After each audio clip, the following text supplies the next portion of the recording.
Kamusta naman kayo mga kabayan? Tunghayan ninyo aring aking bagong video aring ipapakita sa inyo. Tayo may lulutuing napakasarap. Aring kayo kainin ninyo. Luto kong aray mga kabayan. Tayo maggagata ngayon ng puso ng saging, labong ng kawayan, at saka ng papaya ating gagataan. Ngayon, nagpainit na tayo ng ating talyasing iyan at pati mantika. Ngayon tayo magpiprito muna niyang ating pork liempong iyan. Yan ho is safe yung ating pork na yung binili ko. Siyempre, sa Monterrey ako bumili mga kabayan. Certified ho. Siyempre naman. Ngayon, di tayo sasangkot sa hilaan natin yan. Piniprito natin. Medyo papapagmantikain natin yung porka belly na yaan o liempo ng baboy mga kabayan. Kariit lang, hindi rin man ito naparami. Ating nasaboy-saboyan ng tubig sa hindi mapalambot natin at mapalabas din natin yung natural na mantika niyang ating pork, ating kulubay ng lumambaw, syempre, para hindi tumigas. Ayun, yan. Ating nilalagyan-lagyan lang ng tubig na papagay na hindi magtutong at nang mapalambot din naman nga natin yung ating pork belling iyan mga kabayan. Ako, napakasarap po na rin. Para sabihin ko sa inyo mga kabayan, talagang gaya yan agad na sarap ay. Bagay, pag yan lumutong ng karik, pwede kong kutib-kutibin iyan, mga kabayan, habang niluluto. Pero hindi, siyempre, kailangan natin yan sa ating paggagatan ng puso ng saging, labong ng kawayan at saka ng papaya. Ito na naman, napakasarap nito. Ang muna hangout, baka matusta naman masyado. Ayun, maubos na. Yan mga kabayan. Diyan sa ating pinagprituhang iyan, kita niyo ito. Galing Iloilo pa ito, mga daing na ito. Ating gugupit-gupiting papagayaan at yan ating ipiprito din. Gagayat lang tayo ng magugupit lang tayo mga 2 piraso na at ating gagawing pantoppings iyan mamaya. Yan na mga kabayan. Smarsipaw, tawarin. Napakasarap niyan. Sabi ko nga sa inyo mga kabayan, aring mapaminsan-minsan mga naluluto natin papagarne, ayos din, sulit din naman ang effort. Panalo kasarap. Kako nga sa inyo, makasubok din kayo magluto ng papagarnay, lalantakan ko rin, sigurado. Ngayon, pinatigis na yung ating daing na yun at tayo naglagay pa ulit ng karikit na mantika at magsasangkot siya na tayo. Yan una na itong ating luya. Hindi pwedeng mawala sa ginataan. Yung ating luyang yan, pampabango at pampasarap, mga kabayan. Basta yung ating sasangkot sa hilaan ng papagayaan. Huwag papagayaan, mga kabayan. Papagayaan dapat, siyempre. Yan di susunod na natin itong ating bawang at yung karikit na siling iyaw. Sapat para magkameron din siya ng hanghang. Hindi naman kinakailangan napakanghang niya na may gulay. Hindi naman yung pulutan. Pero kung gusto pa rin nating panghangin pa, siguro sa inyong gusto. Wala naman makakapigil. Sinahog na rin natin yung ating sibuyas na yan at saka yung 2 pang pirasong siling habang iyaw. Wala naman masyadong hanghang iyaw, mas mahanghang akaw. Pampabango yun, mga kabayan. Siyempre, isasahog na rin natin itong ating pinalutong ng karikit na pork belly. Yan liempo, kambayado ng babaw. Sabi ko na lahat. Pamintahay, marami-ramay para mas mabango. Yan dagim. Ito nyo baga, mga kabayan.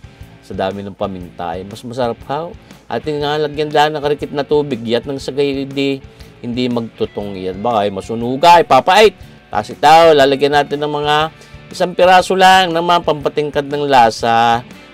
Pork broth cube, kung ano man brand ng inyong ibig, pwede naman. Optional, pwede hindi. Pwede maglagay. Ito na. Kita nyo kayo itong puso ng saging na ito. Naku, ito bagong-bagong pitas. Yan po lang ang puso ng saging na papagaya pag sariwan-siriwa. Yun yung galing sa puno ng saging. Siyempre, puso ng saging hindi galing sa saging, alang galing sa mangga. Ayan pag yan pala yung sariwan-sariwang bagong pitas, pag ginagayat mo, hindi pa yan na itim yan. Kahit pala yan hindi mo itong paglalagyan ng mga asin at suka. Para hindi umitim, hindi na itim. Nilagyan natin ng patis. At yung ating ginagamit na pampaalat di yung patis na yaon. Mag-aasin din naman tayo pero iba linamnam nung patis. Natin nilagyan din ng karikit na tubig sa ganyan hindi magtutong. At ngayon sinasahog na natin itong labong.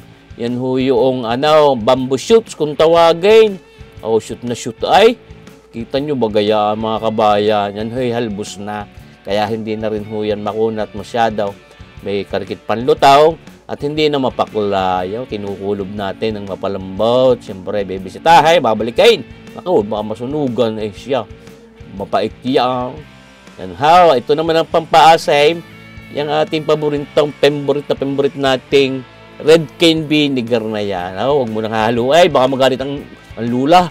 Ay siya. Lalasang hilaw daw. Yan how. Nang mapakutuan natin, hindi hinalo na din. Mga kabayan, parang pwede na yun. Ito lang, Jesus mercy po. Lagi parang gata. Lagi bagahon, malalanta ka na rin yung kanang papagayan na ito. May lasa na yan. Mga kabayan, ito, ang gata. Kakang gata, agad. Wala na mga padapadalwa at baka naman maglamira. Yun ay katambaso nun ay mga 4 na kilaw. Yan, 4 na kilong gata pag binibili. Sobra naman. 4 na niyaw kung tutuusin lang. Ayan, mga kabayan, yung pinaggata ang yaon. May nahinang apoy, katamtaman lahat ito, dinadagdagan natin ng patis o yung ating paboritong extra virgin anchovy extract. Bikini man, tigil-tagal ng kasagpi. Hindi na nakaalaala. Ayan, binabalik-balik natin, pinakukutan. Ngayon, isasahog na natin yung papaya. At yan naman yung inilambot ng ating puso ng saging at ng ating labong ay meron pang natitira pa para hindi naman siya malubsak. Kaya isinahog na rin natin yung papayang yan. Mahirap naman ang paglubsak. Kailangan may ligat pa rin yan lahat ng ating pinaghalu-halong iyang puso na saging, labong ng kawayan at papaya. Ay di mo ganun panalong-panalaw, mga kabayan.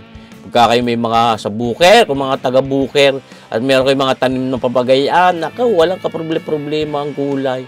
Yan at ilalagyan din ng mga kulang-kulang kalahating kutsaritang asin, yan pampakumpleto ng lasa at pampatanggal labnak din sa mga gayang ginatan.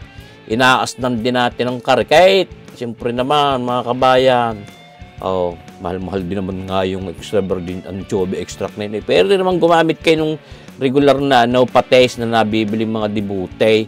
Kung ano mang brand ang inyong ibig, pwede naman, walang makakapigil. Talaga yung ginagamit kong yun, hindi na nakaalaala. Bikini man! Aba naman, ang Lawrence. Sa dami nang nagamit na gay, mabigyan kahit isang kahon.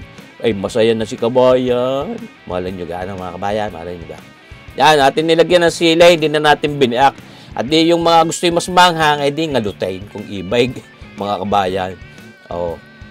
Ito na, nag-aayaya sarap. Duda ko yung pwede rin pulutanin Mari ka namang hindi. Yung ang kalamyas, pinupulutay, yan pa.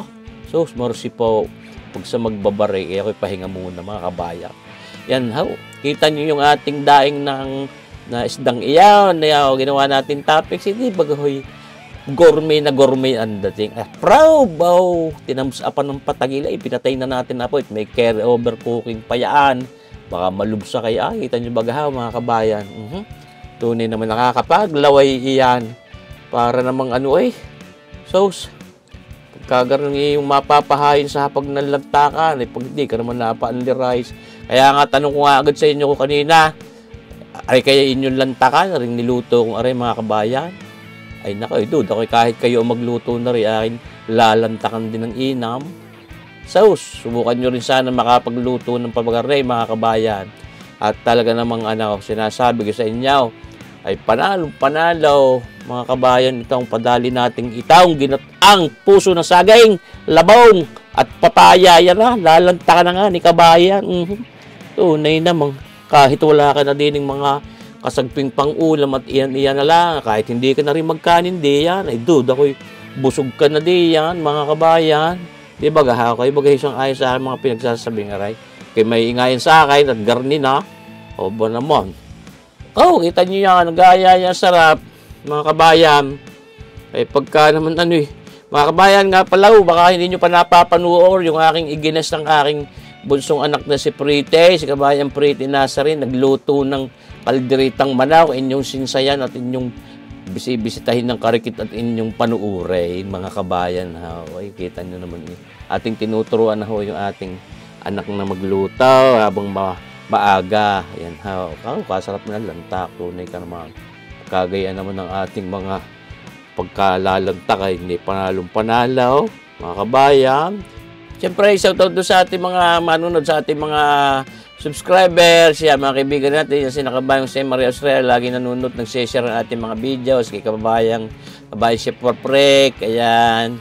Saka siyempre, yung ipa mga masusugid nating taga-subaybay sa ating mga videos. Mabuhay po tayong lahat, mga kabayan. God bless!